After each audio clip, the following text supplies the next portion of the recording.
salaamaaleykum mbooloo mi maa ngi tudd Pape Mamadou Ndiaye secrétaire général syndicat des acteurs du transport national et transnational SATRANS di nuyu Sénégal yëpp di nuyu ahlu transport et li waral sunu jataay bi li waral ñu woote dañuy avertir askanu Sénégal pour xamal leen ni dañu jëm ci grève le 25 décembre. Pourquoi? Parce que ñun ay acteurs du transport lañu. Grève bi ñu jëm nag ça ne veut pas dire que dañuy impacter économie réew mi mais dina ko nuru parce que ñun ci transport la ñuy yëngatu de manière générale. li tax ñuy dem grève nag tracasserie la tracasserie routière parce que tracasserie routière dafa naa Sénégalais yépp ñu nekk ci biir kër yi ñu nekk ci biir oto yi di dem ak ñëw gis nañ ni takk der yu nekk ci réew mi ni ñu taxawee ci réew mi di addu kalpe li nga xamante ni nii addu kalpe lañ ko mën a tuddee mooy jël alal joo xamante ni teguwul ci yoon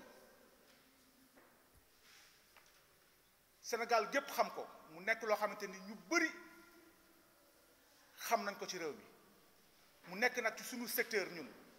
muy secteur u transport ñu dem ba xam ni mënatuñu dem ñu ne kon il fallait que ñu def intersyndical woo ci bépp secrétaire général syndicat bépp central syndicat ak bépp sénégalais pour wax réew mi ni leen le 25 décembre képp ku yor oto di daw ñu ngi lay lancer appel pour nga banque sa loxo ñu taxaw ba réew mépp xam ni dafa am lu tax ñu taxaw li tax ñu taxaw nag bokk na ci Afrique pesage bi nga xamante ne nii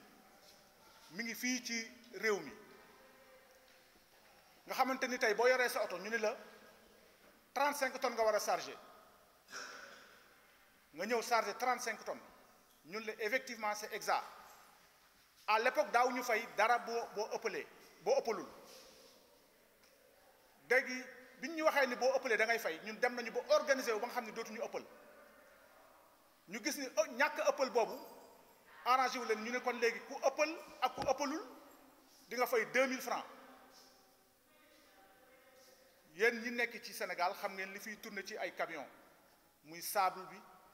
oto yi génn kenn ku nekk 2000 francs soo ëppalee léegi sax même oto bu chargé ngooñ 20 sagu ngooñ sax boo ko chargé dinañ la yéegal ci kaw pont bi pour ñu mën a récupérer ces 2000 francs nga chargé 35 tonnes ñëw ñun la c'est exact suba nga chargé 34 tonnes ñun la ëppal nga 2 tonnes maanaam pont bi dafa fiableul ñu yàgg ci nag di ci dund vraiment di ci dundin boo xamante ni nii metti na tracasserie routière bi nga xamante ni nii ñun moom la ñuy wax boo demee tey ci CEDEAO règle bi nga xamante ni nii moom la CEDEAO wax pour montage yi war a am ñetti poste la parce que ñun ay chauffeur international lañu dañuy génn di dem ci yeneen réew yi ñett yooyu ñu fi waxoon dañuy waxoon boo génnee Ndakaaru Kaolack ak frontière muy ñett Ndakaaru Kaolack frontière compter leen tey ñun ñuy génn fii ba frontière di nga compter plus de 50 montages ci kaw tali bi gën a garaaw mooy chauffeur bi day ñëw taxaw nga contrôler ko mu amee infraction bi mu amee nga ne ko daggal ma reçu parce que damay dem international yow ma Sénégal bu dee Sénégal mën nga ma attester te attestation bala nga koo imposer nit ki mooy dem ba mën ni mënumaa fay awma lu ma fayee ñu jóg laa jox attestation pour boo amee loo fayee nga ñëw fay mais ku yor xaalisam taxaw war a fay laaj la reçu amendement forfaitaire bi nga xamante ni Sénégal gépp ko moom nga wax ni amendement forfaitaire boobu yoruma reçu bi dama lay attester su ma la attester nga jóge fi nga nekk dem ba ca brigade ba nga doog a dagg reçu ñëwaat te dañuy taxaw foo xamante ni 1 kilomètre la wala si sorti dëkk ba la ñuy taxaw loolu yëpp sa xeetu tracasserie la on n'a pas tout dit man rek parce que sama ay collègues ñu ngi fi beneen bi ci des mooy le sabot ci réew mi foo mën a taxaw ñu sabo la te utaluñ ñu parking am na suñuy naataango yoo xam ne extérieur la ñu nekk ñoom bi ñu ñëwee utal leen fu ñu nekk mais ñun Sénégal dafa mel ni dañu bañ seen doomi réew je ne sais pas duñu organiser wul di lancer un appel le président de la République nekku fi pour yàq dafa am ñu fi teg mais di ko wax askanu Sénégal sonn nañu fas nañ yéene taxaw le 25 décembre incha allah loolu moo waral sunu woote bi ak sunu jotaay bi salaamaaleykum wa rahmatullah. asalaamaaleykum mbooloo mi man may Diallo Niang secrétaire général syndicat national des gros porteurs et transports en commun du Sénégal SYNAG-Trans affilié à la UNSAS bu Mademba Sock may jël sama kàddu tey ci turu intersyndical bi nga xam ne ci laa bokk Papa Mamadou Ndiaye nekk ci intersyndical bi ak Alaaji Gora Xuma bu URES muy loo xam ne ñu ngi koy dox lu mat ñetti weer bindoon préavis de grève jébbaloon ko ña nga ñu ko war a jébbal ci nguur bañ leen ko jébbalee war a dem grève le 25 novembre yàlla ci dogalam ministre bi fi nekkoon jóge fi beneen ministre ñëw daal ni may leen ma 1 mois ma xool li ngeen di grève ndax yaakaar naa ne war naa cee mën am saafara nit ñëpp toog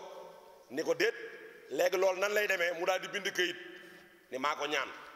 ñu bindaat jox ko ni ko nag tooguñu dina xaar dañuy dem grève le 25 may dañ la 1 mois waaye pousse nañ ko ba le 25 décembre ñu toog di ko xaar boobaak léegi le 21 ba tey ji waxtaan amut mu jékki-jékki génn assemblée la pure la tax ñuy xeex muy pour ñu wàññi poste de contrôle yi moom mu génn daal ni on va augmenter les postes de contrôle kon kooku la ñuy xeex du moom moo koy defar ñu continuer ci xeex ba ñu nekk muy tracasserie routière moo ñuy bëgg a rey Sénégal gis ngeen ko ñaata faux gendarme lañ fi jàpp ñaata faux douanier ñaata faux police est-ce que da ngeen fee gis faux sapeur ah lan la parce que wutukaayu xaalis bi moo gaaw gone yi léegi kenn dëggootu la jàng ku jàm BFEM daal ne maa ngi xaar concours douane maa ngi xaar concours police maa ngi xaar gendarmerie ndax wutukaayu xaalis ñu dem ba ñoom seen bopp ñuy rayante gendarmerie police da ngeen ñu rayante Touba ndax lan maa fi war a monté chaque jour nga gis police ak police rayante ndax lan fii waroo fee monté maa fi war a monté ma ne bu fekkoon réew mi tax du leen jaral rayante seen bopp a tax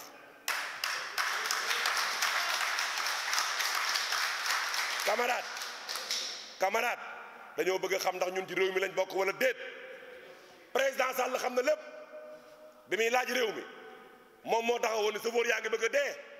200000 la ñuy teg seen taw de bord yi di ko joxe ba mu jeex police yaa ngi dem ba wàcc duñu indaale pièces kon ana pièces ya moom moo ko wax lu tax mu toog ci réew mi bëgg koo fàtte mu taxaw diggee sénégalais yi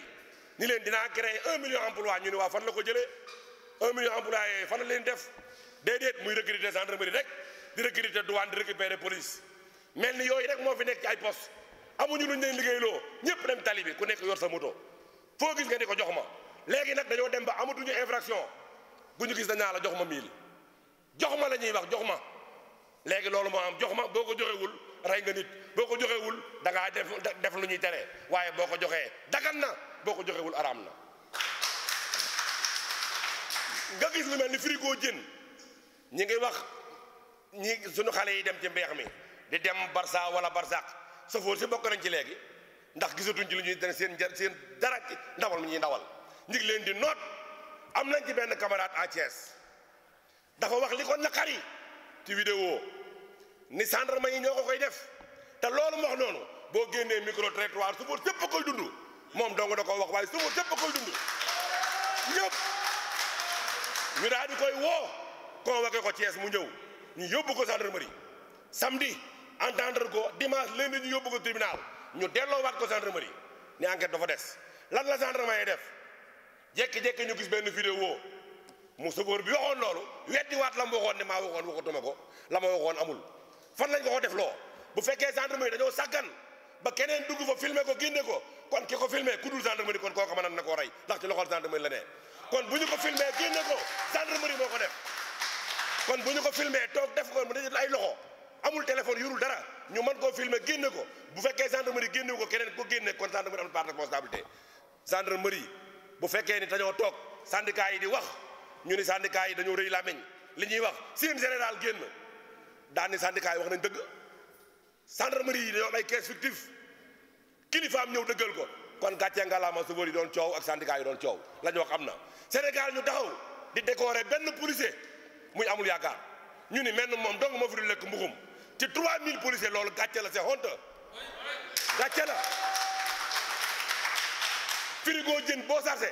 douanier boo romb mun la jox ma 30 000 baa nga wàcce jën yi ma xool lu ci ne waaw dañuy def ba jën du seer nu ñuy def ba jën du am moo tax gerew bii frigo jën yee ci jiitu benn frigo jën du daw